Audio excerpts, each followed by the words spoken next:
Neurologia e hoje nós vamos falar sobre traumatismo crânioencefálico, né? O traumatismo crânioencefálico é uma parte importante do nosso curso porque é uma condição extremamente comum, infelizmente, particularmente num país como o Brasil, e que tem uma série de consequências, tanto em termos de mortalidade quanto em termos de complicações de longo prazo. Bom, é importante reconhecer, os dados estatísticos são melhores nos Estados Unidos, então nós vamos utilizar alguns números aqui americanos para exemplificar a gravidade do traumatismo crânioencefálico, do traumatismo em geral. Calcula-se que os traumatismos em geral, englobando outros traumas que não o trauma crânioencefálico, acometem no mínimo de cerca de 100 mil pessoas por ano nos Estados Unidos. Dessas 100 mil, 50 mil vão morrer por traumatismo crânioencefálico. E há, por ano, relatados cerca de 100 mil pacientes a cada ano que têm complicações relativas ao traumatismo crânioencefálico, englobando aí os traumatismos crânioencefálicos de menor gravidade. Como exemplo aqui, nacional, nós temos como base no ano de 2010, em que foram feitas 723 cirurgias de emergência no pronto-socorro do Hospital das Clínicas e cerca de 300 foram cirurgias em pacientes que apresentavam traumatismo crânioencefálico puro, né, sem outras lesões associadas. O que dá aí quase que um paciente por dia com traumatismo crânioencefálico sendo operados apenas em um hospital da cidade. Essa é uma curva que ilustra a mortalidade dos pacientes com traumatismo crânioencefálico e reparem que existem 3 fases onde as mortes ocorrem em picos, né? A fase dos primeiros dias, das primeiras horas e primeiros dias, após os pacientes que conseguem recuperar, né, a sua função. Tem um outro pico aqui na fase subaguda, que é a fase que aparecem outras complicações, como infecções, etc. E depois uma fase mais tardia, que decorre de complicações tardias no curso do traumatismo crânioencefálico.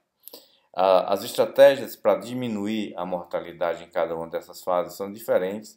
Aqui nós temos que investir particularmente na prevenção, né? Aqui, nessa segunda fase, melhorando os padrões de atendimento. E já aqui na terceira fase, adotando estratégias que permitam uma diminuição das complicações tardias do traumatismo crânioencefálico.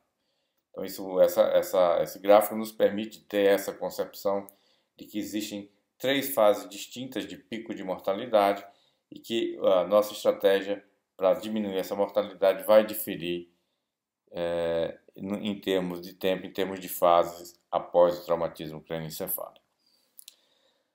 Bom, é desnecessário dizer, né, que os acidentes automobilísticos no mundo inteiro eles são responsáveis por maior parte do traumatismo em geral e dos traumatismos crânioencefálicos em particular, e que a condição de gravidade, como infelizmente ilustra essa figura, muitas vezes é muito alta e qualquer atendimento médico, qualquer coisa que se faça após um acidente dessa natureza é pouco, é inútil, porque a possibilidade de mortalidade é muito alta.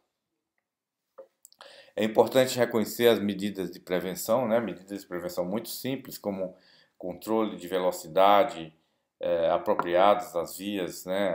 Uma boa sinalização, uma educação dos passageiros, o uso de cinto de segurança, carros equipados e em boas condições para trafegar. Isso tudo ajuda e diminui de modo significativo a mortalidade e as complicações após o traumatismo crânioencefálico. São medidas simples: usar o cinto de segurança, ter educação no trânsito, respeitar limites de velocidade, manter o veículo em boas condições de tráfego. Isso pode salvar vidas e evitar complicações. Isso é o fundamental, é a prevenção. Nós vamos ver que muitas vezes o médico, os profissionais de saúde podem fazer relativamente pouco, embora consigam fazer muito ainda, mas nunca é demais enfatizar o valor da prevenção nos traumatismos em geral e no traumatismo crânioencefálico em particular, né? Outras causas importantes de traumatismo crânioencefálico são as quedas, né? Isso deve ser enfatizado também, porque é uma causa relativamente frequente de traumatismo crânioencefálico, e aqui particularmente em idosos. Nós vamos ver depois na aula de equilíbrio que os idosos é uma população extremamente susceptível a quedas e traumatismos cranianos. Portanto, estratégias que permitam diminuir essa incidência de quedas também são muito eficazes na redução do traumatismo crânioencefálico. Equipamentos de proteção individual, fundamental, né? Aqui observamos aqui um evento de ciclistas da Avenida Paulista e aparentemente uma ou duas pessoas estão usando equipamentos de proteção. Isso deveriam todos estar usando. Então, se você vai andar de skate, de motocicleta, de bicicleta, você tem que usar capacetes no mínimo, né? Então, é importante que a população reconheça o valor desses equipamentos para prevenir acidentes, prevenir mortalidade, prevenir complicações e poupar o sistema de saúde, poupar todo o sistema social de custos com tratamento e reabilitação de pacientes traumatizados. Medidas simples que podem diminuir todo esse fardo que o indivíduo e a sociedade vai carregar depois de um traumatismo dessa natureza. É claro que existem situações que estão além do empenho individual e exigem ações do governo, né, para a prevenção. Então, boas sinalizações em vias de tráfego em condições mínimas, né, de se trafegar nelas, a educação, investir em educação no trânsito, tudo isso é importante e tem um impacto fundamental na prevenção e de acidentes e na prevenção também das sequelas que vêm desses acidentes. Muito bem, mais uma vez o trauma ocorreu, nós vamos ver agora, a partir dos próximos slides, o que nós devemos fazer e que situações nós devemos reconhecer após um traumatismo crânioencefálico. Então, a primeira coisa que se faz após um traumatismo em geral é chamar assistência médica, né? O paciente deve ser mantido imobilizado, conforme nós vamos ver, a coluna cervical alinhada com o resto do corpo, e o pessoal que faz o primeiro atendimento está plenamente habilitado e capacitado. Nós temos equipes técnicas fantásticas com excelente treinamento para fazer o primeiro atendimento no país inteiro. Bom, então o paciente em coma após um traumatismo crânioencefálico, é preciso reconhecer duas situações que podem impactar significativamente na mortalidade e também nas chances de complicação, né? Então, nós temos duas situações: a baixa oxigenação, a hipóxia, ou a baixa de pressão, a hipotensão arterial. Então, essas duas situações elas devem ser combatidas e, quando reconhecidas, devem ser tratadas precocemente para evitar o seu impacto na mortalidade e também na morbidade, né, que são as complicações. Então, como eu já adiantei, a primeira coisa é fazer a proteção da coluna cervical, e os socorristas, eles têm um protocolo de atendimento, né, que é baseado no ABCDE, né, que é primeiramente manter as condições de ventilação, de respiração, de circulação, né?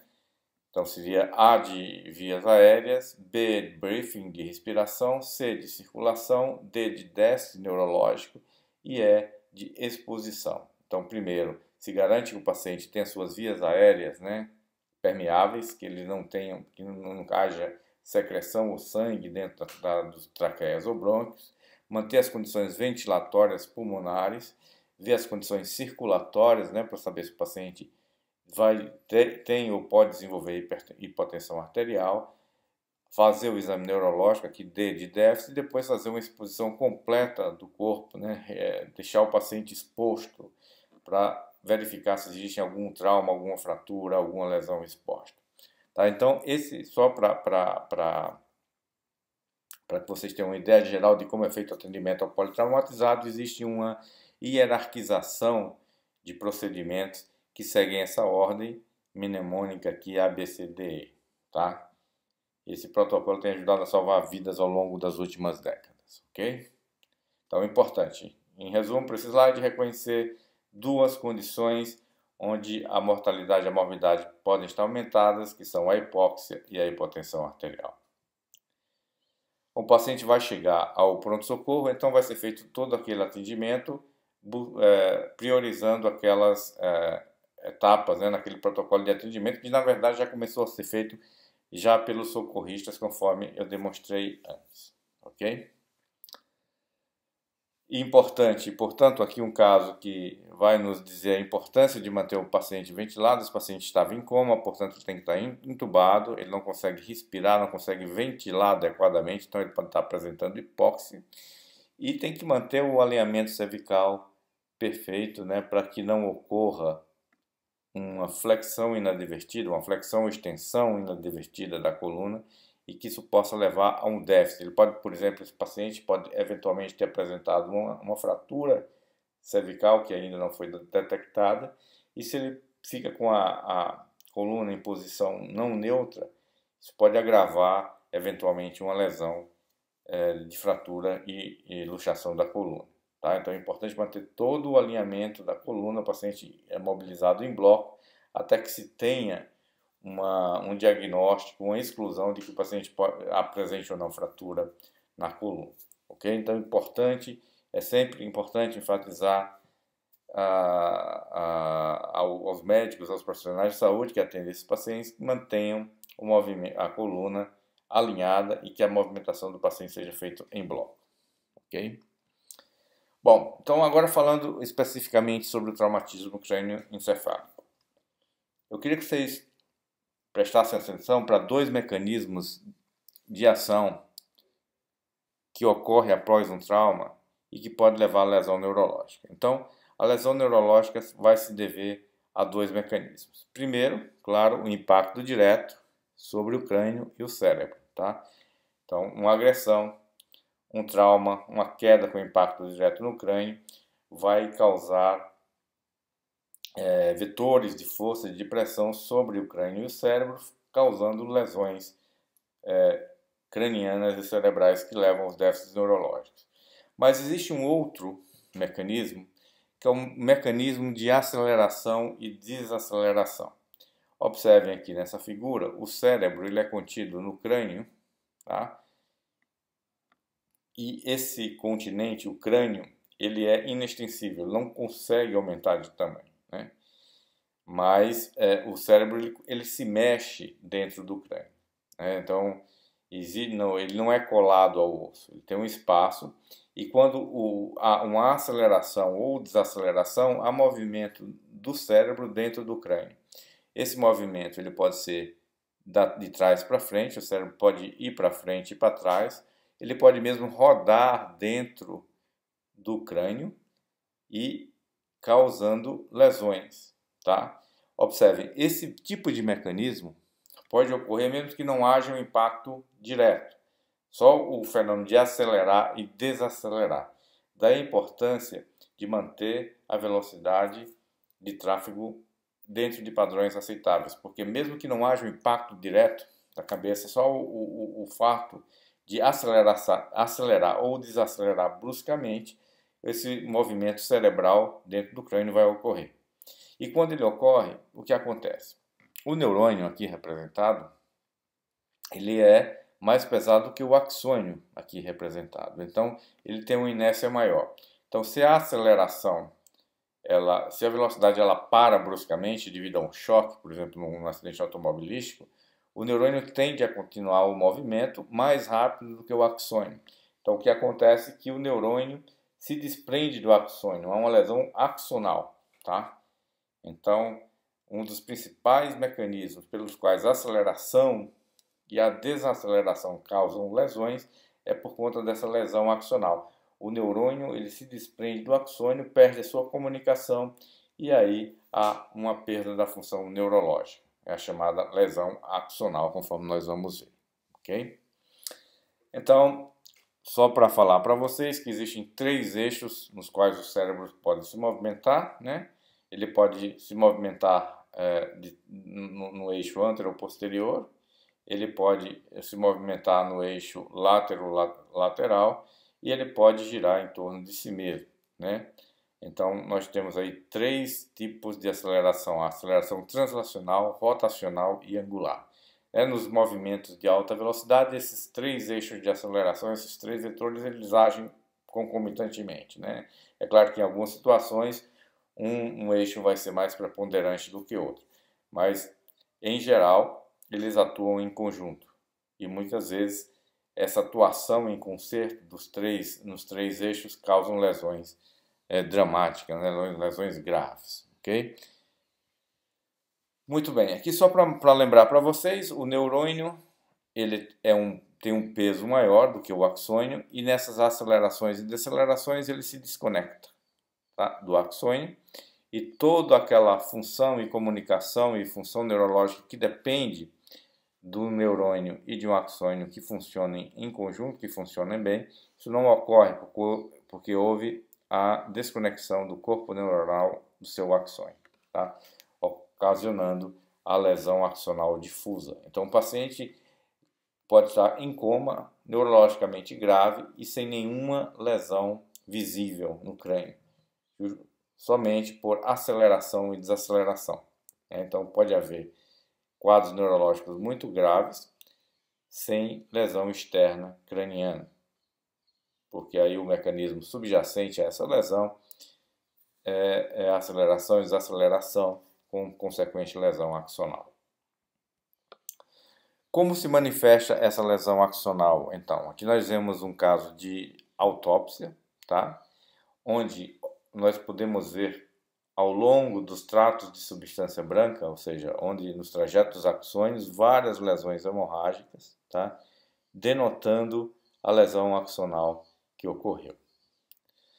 Ora, esses mecanismos de aceleração e desaceleração agem sobre todo o conteúdo do cérebro. Portanto, não só os neurônios e axônios vão estar lesionados, mas pequenos vasos sanguíneos sofrem com essa ruptura. E aí nós conseguimos ver depois no exame de imagem e também no exame necroscópico, conforme nós podemos ver aqui, esses traços, essas pistas da lesão axonal difusa, ok? Observem aqui outro exemplo também de um quadro de necrópsia, várias lesões, várias petequias aqui ao longo do trajeto de tratos de substância branca, denotando a lesão axonal difusa, né? Aqui córtex do tronco cerebral, então paciente com lesão axonal difusa grave. E lembrando mais uma vez que esses pacientes podem não apresentar nenhuma evidência externa de trauma, apenas por aceleração e desaceleração. Mesmo sem impacto direto, o paciente pode apresentar esse grave quadro clínico. Mostrando então aqui uma tomografia que aquelas lesões axonais difusas elas podem ser intuídas, elas podem ser concluídas aqui através da tomografia, mostrando esses pontos hemorrágicos, né, ao longo dos tratos de substância branca, aqui no cérebro e aqui no tronco cerebral, tá? Mas muitas vezes o paciente também pode chegar em coma por lesão axonal difusa e não ser visto nada, a tomografia ser absolutamente normal, porque aquela lesão axonal é uma lesão microscópica, né? O que nós vemos aqui é um dado indireto, um sangramento que pode nos apontar a presença de uma lesão axonal difusa. Mas a lesão axonal difusa em si ela é invisível a olho nu e por exames apenas pode ser vista através de microscópio. Ok? Muito bom. Então mais exemplos aqui, lesões hemorrágicas difusas, né, com lesão axonal, enfim. Existe um outro tipo de lesão difusa, né? Então nós vimos que os mecanismos de traumatismo craniano são 2, impacto direto e mecanismo de aceleração e desaceleração. Tá? Em geral, o impacto direto causa lesões focais, são lesões que podem ser vistas, analisadas como hematomas, contusões, etc. E as chamadas lesões difusas, que podem acometer todo o cérebro. E essas lesões difusas, em geral, são secundárias a mecanismo de aceleração e desaceleração. Nós vimos nos slides anteriores o exemplo da lesão axonal difusa, né? O paciente pode se apresentar em coma, até em coma grave, pode se apresentar também como um traumatismo crânioencefálico leve, apenas com perda de consciência, amnésia, etc. Mas pode também se apresentar num quadro extremamente grave. Tá? Um outro exemplo das lesões difusas, além da lesão axonal difusa, é o inchaço cerebral. Tá? O inchaço cerebral decorre do aumento da quantidade de sangue dentro do cérebro. Mas não é sangue em termos de hematoma, é sangue mesmo dentro dos vasos das artérias. Então, as artérias cerebrais se abrem sem controle, o sangue entra nessas artérias, não se forma hematoma, mas aquele sangue, aquele volume cerebral aumentado, causa aumento da pressão intracraniana, porque, como eu falei, o cérebro está contido dentro do crânio, que é um componente ósseo duro, que não permite expansões. Então, esse sangue chegando ao cérebro sem controle, aumenta o volume sanguíneo cerebral, isso causa aumento da pressão intracraniana, causa um inchaço cerebral, que aqui, nesse exemplo, é a tomografia. Okay? Então, o inchaço cerebral é o segundo tipo de lesão difusa que eu gostaria de falar para vocês. Repetindo, primeiro foi a lesão axonal difusa e agora o inchaço cerebral, onde ocorre uma dilatação dos vasos sanguíneos, aumento da pressão intracraniana. E o paciente também pode se apresentar de forma muito grave ao serviço médico, ok? Aqui esse gráfico é para mostrar para vocês por que se dá esse inchaço cerebral. Fixem no que eu vou falar, não se prendam à eventual complexidade do gráfico, ok? Aqui esse gráfico em amarelo mostra que o cérebro possui uma capacidade de regular o fluxo sanguíneo, tá? E aqui, se eu aumento a pressão arterial, o fluxo sanguíneo permanece constante, porque o cérebro vai contrair a sua vasculatura e o volume de sangue no cérebro permanece constante, mesmo aumentando a pressão arterial. Por outro lado, se eu diminuo a pressão arterial, o cérebro possui a capacidade de dilatar os vasos e o fluxo sanguíneo permanece constante, embora a pressão esteja diminuída. É claro que existem zonas onde essa autorregulação é perdida, tá? E que não é possível mais compensar, porque ou se atingir uma vasoconstrição máxima ou uma vasodilatação máxima. Mas existe uma faixa fisiológica em que o cérebro controla o seu fluxo sanguíneo. Fato é que em algumas situações de aceleração, desaceleração, traumatismo crânioencefálico, pode haver perda da autorregulação cerebral. Então, os vasos sanguíneos cerebrais dilatam, como eu falei no slide anterior, e essa dilatação dos vasos sanguíneos sem controle vai causar aumento da pressão intracraniana. Então, o paciente pode se apresentar. Então, essa linha em amarelo, em vermelho, é uma linha onde ocorreu uma perda da autorregulação, uma perda parcial, e quando essa perda é total, onde a variação de pressão impacta diretamente o fluxo sanguíneo, estaria representado aqui por essa linha, essa curva em azul, ok? Então, naquela situação do inchaço hemisférico, resumindo, há uma vasodilatação máxima com aumento da pressão intracraniana, tá? Muito bem, então nós falamos de duas lesões difusas, que foi o inchaço hemisférico, inchaço cerebral e as lesões axonais difusas, né? E agora nós vamos falar das lesões focais, que são aqueles tipos de lesão que ocorrem em situações, em localizações dentro do crânio que nós podemos localizar, né? Não acometem difusamente o cérebro. Então, essas lesões são o hematoma extradural, são hematomas que estão entre a dura mater e o cérebro, o hematoma e o crânio, perdão, o hematoma subdural, aqueles hematomas que estão abaixo da dura mater, ou seja, estão entre a dura mater e o cérebro, e as contusões cerebrais, que são lesões caracterizadas por hemorragia, edema e necrose que ocorre dentro do cérebro, ok? Então, nós vamos ver que é possível identificar claramente essas lesões nos próximos slides.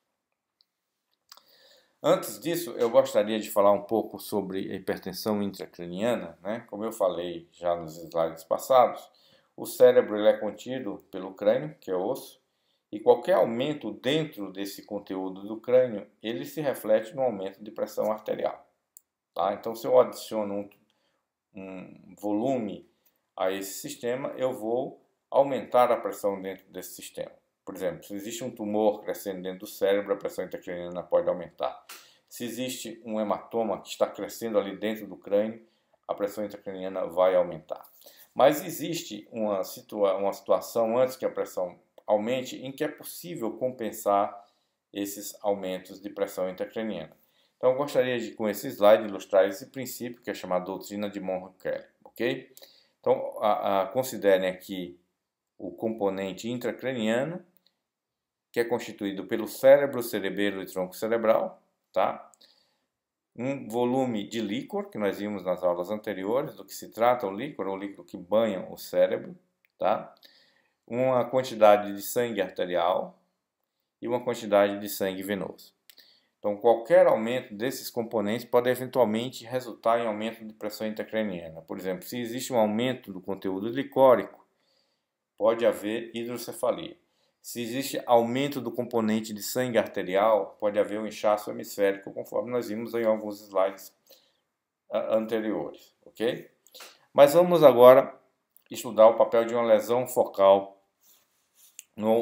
como se comporta esse sistema quando se adiciona uma lesão focal. Aqui, essa lesão é representada por um hematoma. Foi adicionado aqui esse volume de hematoma. Então, o que acontece? Num primeiro momento, esse volume de hematoma é compensado por uma diminuição do volume de líquor, né? Então, você adiciona um volume, retira o outro, troca um volume pelo outro, não há alteração da pressão. Mas à medida que esse hematoma for aumentando, não é possível mais compensar esse aumento de volume por retirada de volume de líquor. E o próximo passo que o sistema faz é aumentar o retorno venoso, ou seja, diminuir a quantidade de sangue venoso dentro do cérebro, de modo que os volumes se compensam e a pressão intracraniana permanece constante.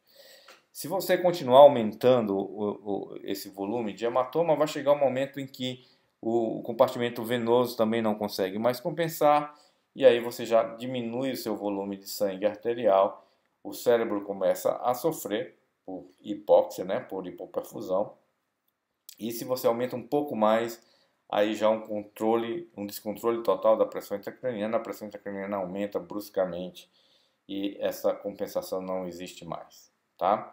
Então, esses slides ilustram os passos da compensação da pressão intracraniana, mas vai chegar um ponto que esses mecanismos não aguentam um aumento adicional de volume e aí vai se gerar um regime de hipertensão intracraniana que é muito frequente em pacientes com lesões focais e no traumatismo cranioencefálico grave, ok? Então, esse gráfico aqui não se incomodem com a complexidade dele, mas existe uma curva exponencial, né? Então aqui nós temos a pressão intracraniana representada e aqui um volume de massa que nós vamos acrescentando ao sistema, no caso um hematoma, no caso exemplo. Então, à medida que você aumenta esse volume do hematoma, nada acontece com a pressão, porque aqueles mecanismos de compensação estão agindo, né? Chega um ponto em que pequenas variações no volume daquela massa, desse hematoma, vão ocasionar grandes variações de pressão. Nesse ponto, há uma descompensação, já começa a haver hipertensão intracraniana, e o paciente, se for deixado evoluir, ele vai evoluir para uma condição de gravidade extrema, com herniação, que nós vamos ver depois nos próximos slides do que se trata essa condição de herniação. Então, por que o aumento da pressão intracraniana faz mal, né? Prejudica? Por quê?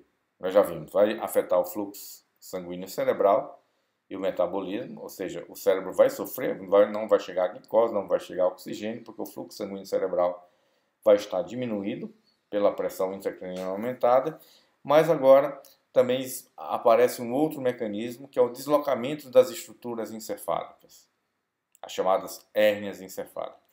Okay? Esse é um outro mecanismo pelo qual a hipertensão intracraniana vai causar problemas. O cérebro, as estruturas dentro do cérebro vão se mover e vão comprimir outras estruturas, causar sintomas, levar a coma e eventualmente até a morte. Então aqui, exemplificando um hematoma que está crescendo e à medida que ele cresce, como eu falei, o crânio não se expande e vai havendo deslocamento de estruturas dentro da pressão do compartimento intracraniano. Aqui eu gostaria de exemplificar o papel da herniação bucal, deslocamento do lobo temporal aqui, né, que comprime o tronco cerebral. Comprimindo o tronco cerebral, o paciente pode apresentar déficits motores, déficits de consciência, inclusive evoluindo para coma e morte cerebral. Então, é por esse mecanismo de deslocamento das estruturas intracranianas que, eventualmente, o paciente pode se apresentar em coma, né, após um traumatismo crânioencefálico. Ok? Para o objetivo do nosso curso, não é necessário identificar essas herniações, mas é interessante nós sabermos esse conceito de deslocamento das estruturas encefálicas causando coma, causando problemas neurológicos graves e eventualmente morte encefálica. Ok? Bom, feita essa introdução sobre o aumento da pressão intracraniana, nós vamos falar agora das lesões propriamente ditas. Tá? Vou começar falando sobre o hematoma extradural. Essa é uma figura do Atlas do Netter, ok? Então aqui, exemplificando, nós temos o osso, tá? Embaixo do osso nós temos uma membrana chamada de dura mater, conforme vocês sabem, e abaixo dessa membrana de dura mater está o cérebro, que vocês podem ver por transparência aqui e tal. Ocorre que essa dura mater, essa membrana, cobre o cérebro, ela é vascularizada, ela tem muitas artérias, particularmente uma chamada artéria meningea média, que corre aqui na frente da orelha, e que quando lesado por uma fratura, então o paciente, por exemplo, tem uma queda, fratura aqui o osso temporal, pode lacerar essa artéria meningea média e levar à formação de um hematoma, tá? E aquele hematoma, conforme nós já vimos, vai aumentar a pressão intracraniana, vai causar deslocamento das estruturas cerebrais e eventualmente levar o paciente ao óbito, tá? Esse hematoma ocorreu entre a dura mater e o osso, então ele está fora completamente do cérebro, ele está dentro do crânio e fora do cérebro. Nós chamamos esse hematoma de hematoma extradural. E o hematoma extradural, por esse mecanismo, está muito frequentemente associado a fraturas, a impacto direto, tá? Então ocorreu a fratura, laceração da artéria dural, acúmulo de sangue, um hematoma, esse hematoma progredindo leva a todas aquelas consequências que nós falamos nos slides anteriores. Aqui é um exemplo clínico, uma tomografia de um hematoma extradural. O hematoma extradural é essa lesão branca aqui que vocês veem, aqui em forma de lente biconvexa, tá? Ocorre que existe um certo edema aqui do couro cabeludo, o paciente recebeu um trauma direto aqui nessa região, fraturou o osso e houve lesão dos vasos sanguíneos da dura mater e formação do hematoma aqui, já com desvios aqui das estruturas cerebrais, conforme vocês podem ver. O hematoma extradural é uma condição de urgência, o paciente deve ser operado, se o hematoma é grande, porque ele pode evoluir muito rapidamente, tá? Como ele não compromete o cérebro diretamente, uma vez que ele é operado e o paciente melhora da pressão intracraniana, a recuperação costuma ser muito boa, porque não houve lesão cerebral direta. A lesão é extracerebral, tá? Mostrando aqui um outro exemplo, um hematoma extradural, mas observe uma fratura associada a esse hematoma, tá? Um grande edema aqui de couro cabeludo associado. Então, as fraturas associadas são muito comuns no hematoma extradural, tá?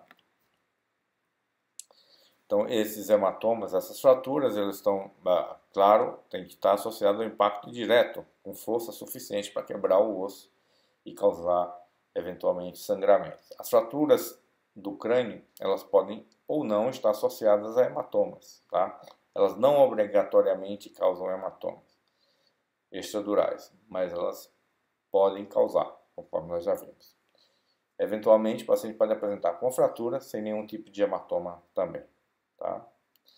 As fraturas cranianas podem ser muito complexas, como o caso aqui, observa uma fratura fundamento, com várias irradiações. Parece que esse paciente recebeu, por essa imagem, um trauma aqui nessa região de alto impacto e quebrou o crânio e essas fraturas se irradiaram a partir desse ponto de maior pressão, causando essa fratura complexa no crânio, né? Então, o paciente precisa ser operado aqui, mesmo que ele não tenha nenhum hematoma embaixo, para uma reconstrução craniana, ok? Muitas vezes essas fraturas são expostas, ou seja, a pele que protegia o osso também foi atingida e há uma exposição do osso, né? Uma situação que nós chamamos de afundamento craniano exposto, é uma fratura exposta, também necessita de tratamento cirúrgico para prevenção de infecção e correção das deformidades ósseas, né? Se deixar um afundamento exposto durante muito tempo, a chance de infectar e causar uma osteomielite craniana é alta. Daí a necessidade de corrigir esses afundamentos que são expostos, né? Um exemplo de um outro afundamento aqui, observem o afundamento, recebe esse nome porque o osso afunda mesmo abaixo do seu nível e pode levar o cérebro embaixo, tá? Como eu falei antes, pode ser um afundamento exposto ou não exposto. Os afundamentos expostos são cirúrgicos, os afundamentos não expostos podem ser manejados conservadoramente se não houver nenhum hematoma embaixo do afundamento. Bom, outras lesões focais podem ocorrer por impacto, mas também podem ocorrer por mecanismos de aceleração e desaceleração. Aqui nessa figura nós vemos aqui os seios venosos, né? São veias grandes dentro do cérebro que drenam grande volume de sangue. E eles são colados, esses seios venosos são colados na dura mater e recebem pequenas tributárias aqui do cérebro. O cérebro estaria aqui embaixo, ok? A veia grudada na dura, o cérebro embaixo e veias tributárias que trazem sangue venoso do cérebro para essa veia maior que é o seio venoso aqui. Se há um movimento de aceleração e desaceleração, pode haver lesão dessa veia por esse movimento de acelerar ou desacelerar rapidamente, tá? Essa veia ela é lacerada aqui e há uma formação de um hematoma entre o cérebro e a dura mater, que nós chamamos então de hematoma subdural, tá? Hematoma subdural, porque está abaixo da dura mater. Então aqui um exemplo de um hematoma subdural agudo, muito grande. Observem toda a extensão do hematoma subdural. Observem o desvio das estruturas cerebrais, as hérnias cerebrais que eu falei antes. Olha, a linha mediana seria essa aqui. Observem como a linha mediana está completamente deslocada contralateralmente. Então a pressão intracraniana aqui está muito aumentada e ocorreu o desvio das estruturas contralaterais. Então esse é um hematoma subdural agudo, tá? Com aumento da pressão intracraniana, há um inchaço também associado e é uma lesão que precisa ser operada, senão o paciente vai evoluir para um êxito letal, tá? Então aqui é um exemplo clínico de um hematoma subdural agudo. Observem aqui a dura mater, aquela membrana que está embaixo do osso do crânio, que está aqui. Então aqui é o osso do crânio, aqui é a dura mater. A dura mater foi aberta e embaixo da dura nós não vemos o crânio, nós vemos um grande hematoma, tá? Um hematoma subdural, portanto. Quando nós drenamos esse hematoma, aí aparece o cérebro embaixo, tá? O hematoma subdural ele pode estar associado a uma lesão do inchaço também, porque o hematoma subdural há também aquele componente de mecanismo de aceleração e desaceleração, tá? Ao contrário do hematoma extradural, onde não há lesão do cérebro, aqui nessa região pode haver, pode haver lesão cerebral, porque há esses mecanismos de aceleração e desaceleração associados. Aqui chamando a atenção para vocês, após a abertura da dura mater, drenagem do hematoma, aqui vocês observam ainda tem hematoma, aqui é o cérebro. Observem aqui que existe aquela chamada veia em ponte, aquela veia que vai do cérebro para um seio venoso que está na dura mater. Aqui é uma veia, né, que a gente chama de seio venoso, porque ele está colado na dura mater. Mas essas veias saem do cérebro e vão até a dura mater e com o mecanismo de aceleração e desaceleração elas podem lacerar e levar à formação desses hematomas.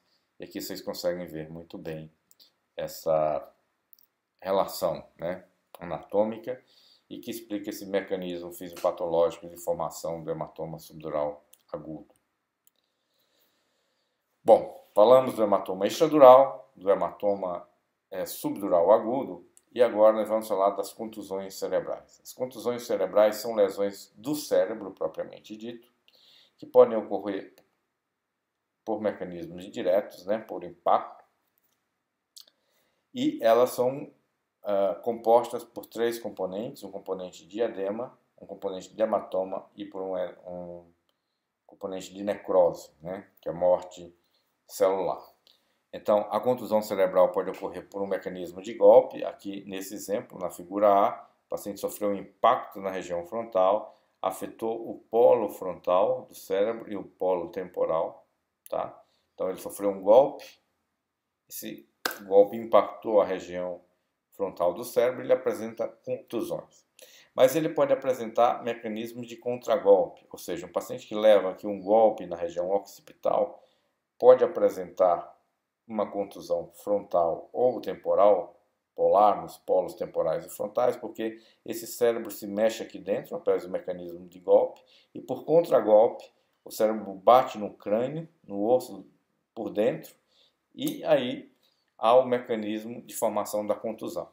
Tá? Então essa figura ilustra dois tipos, dois mecanismos pelos quais as contusões podem se formar. O mecanismo de golpe, que é um mecanismo direto, e o mecanismo de contragolpe, que é um mecanismo indireto. Então, nesse exemplo, mais uma vez, para vocês fixarem esse mecanismo de contragolpe, o paciente apresenta uma lesão, um golpe na região occipital, mas vai apresentar uma contusão frontal ou temporal por mecanismo de contragolpe. Tá? E como é a imagem da contusão cerebral na tomografia? É uma imagem de hemorragia dentro do cérebro, tá? Circundado por uma região onde a tomografia aparece mais hipoatenuante, mais escura, que é uma zona de necrose de edema. Tá? Então aqui nós temos uma contusão frontal, uma contusão temporal com componente de hematoma e um componente em volta de edema e necrose. Tá? Uma clássica imagem de uma contusão cerebral, uma contusão frontal e temporal. Tá? Aqui esse exemplo mostra bem o mecanismo pelo qual essas lesões ocorrem. Pode ocorrer só lesão frontal, só lesão temporal, só contusão parietal, isso depende das características do golpe e ou dos mecanismos de contragolpe que atuaram em um determinado caso. Tá? Esse é um exemplo clássico. Existem outras situações, né, que são os inchaços hemisféricos, são edemas que acontecem num hemisfério inteiro, com aumento da pressão intracraniana, desvio das estruturas da linha média, e que essas situações elas devem ser tratadas também cirurgicamente, mas ao contrário de uma lesão como essa, que é possível o cirurgião entrar e drenar esse hematoma, melhorar os efeitos de pressão cerebral, de pressão intracraniana aumentada, aqui, numa lesão como essa, não há o que operar, tá? Dentro do crânio. Então, o que é feito é a chamada craniotomia descompressiva, onde o tratamento é retirar o osso, abrir a dura mater e permitir que aquele cérebro inchado se expanda para fora, tá? E aí, fazendo isso, nós diminuímos a pressão intracraniana e conseguimos salvar a vida dos pacientes. Muitas vezes a gente não consegue reduzir as complicações através desse procedimento, mas é um procedimento que é salvador de vidas, né? Ele poupa a vida de pacientes por diminuir a pressão intracraniana. Então aqui um exemplo, né? Nós já conhecemos aqui a dura mater, aqui o osso. O cérebro pode ser visto por transparência, a pressão intracraniana está tão grande que nós conseguimos ver através da dura mater o cérebro por transparência. Aqui aquela artéria meningea média que eu mostrei num desenho para vocês, né? Aqui ao vivo. E um exemplo aqui de uma craniotomia descompressiva. Então, é um paciente de 50 anos, aqui é um caso de acidente vascular cerebral, não é um caso de trauma, mas serve como exemplo para vocês de como é feita essa craniotomia descompressiva. A dura mater é aberta, observe o inchaço do cérebro, o cérebro completamente inchado, ele sai, digamos assim, ele ultrapassa os níveis do osso e da dura mater, porque esse cérebro está demasiado, está inchado. Tá? Então, fazendo isso, não se coloca o osso de volta, se faz uma plástica da dura mater aqui, o osso é reservado depois para uma plástica futura quando a pressão intracraniana estiver controlada. Ok? O paciente fica um tempo sem osso, então, aqui é um exemplo da figura, o paciente fica sem osso, depois esse osso vai ser recolocado ou vai ser colocado uma prótese para refazer a calota intracraniana. É um exemplo de craniotomia descompressiva. Falando rapidamente então sobre outros tipos de traumatismo crânioencefálico, aqui o ferimento por arma de fogo, né? O ferimento por arma de fogo no cérebro é extremamente grave, porque o projétil, a bala, ele vai transmitir, além do calor, ele vai transmitir as ondas de pressão e de energia sobre o cérebro.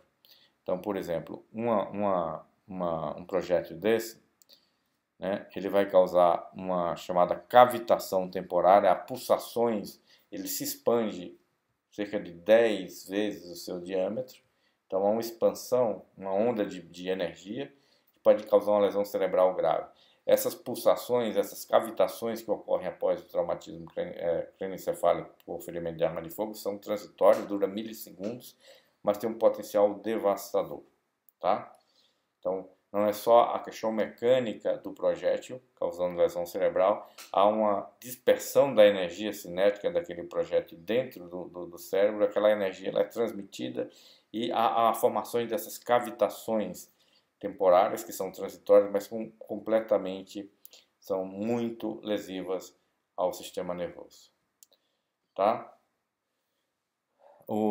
E só por curiosidade, o projétil ele tem vários tipos de trajetória, eles podem rodar em seu próprio eixo, como eu estou falando, como está ilustrado aqui para vocês, ou pode fazer uma trajetória meio sigmoide. Depende do tipo de projétil, depende do calibre, da velocidade, enfim. Ok? Aqui para ilustrar aquela cavitação temporária, então quando o cérebro, o projétil entra ao cérebro, há uma dispersão da energia cinética do projétil, há uma cavitação, ou seja, como pulsa, né?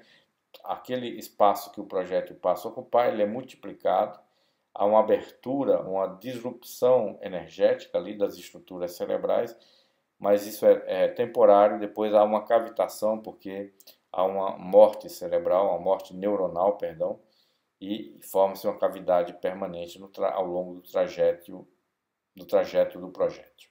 Tá? Os efeitos do ferimento por arma de fogo, além dessa questão toda relacionada à energia cinética, existe também a questão relacionada à trajetória. Tá?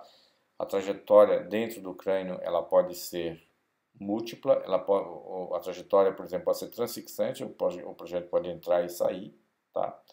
Existem projéteis que podem não sair, que são não transfixantes, o projétil fica dentro do cérebro. E existem outras situações em que há trajetos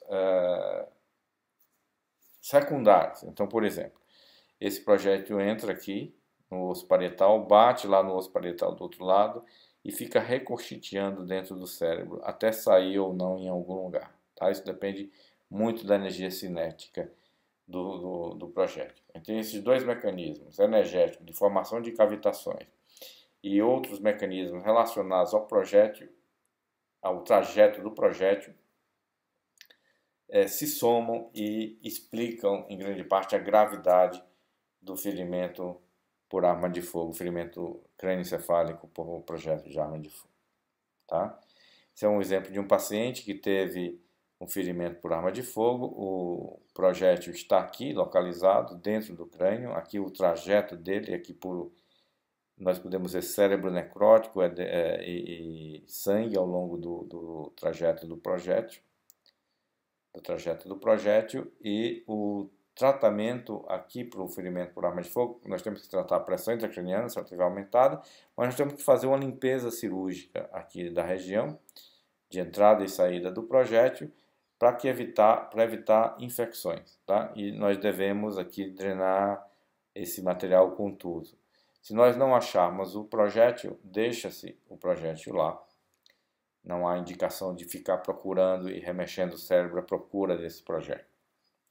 Porque o projétil em si, ele é estéril, tá? Ele chega com alto calor e alta temperatura e ele é praticamente estéril, tá? O que pode causar infecção são restos de osso, de cabelo, de pele que podem ser levados para dentro do crânio pela força do projétil.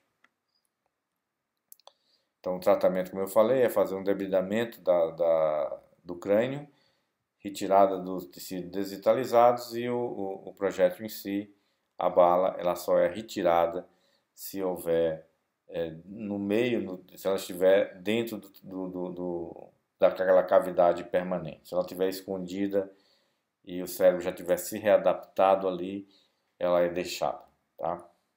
Procurar a bala aí seria mais danoso do que deixá-la aí.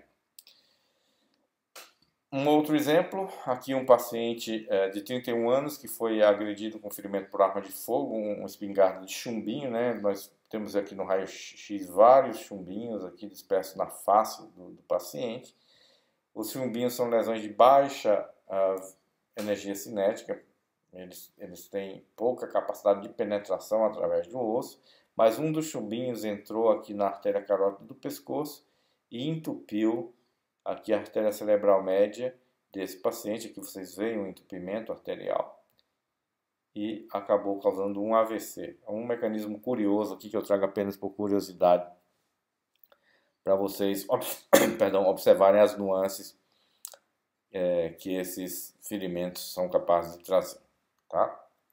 Que é aquele paciente que apresentou o AVC, observe a área de AVC extensa aqui, uma área sem perfusão cerebral no exame por cintilografia, uma grande área cerebral sem vasculatura.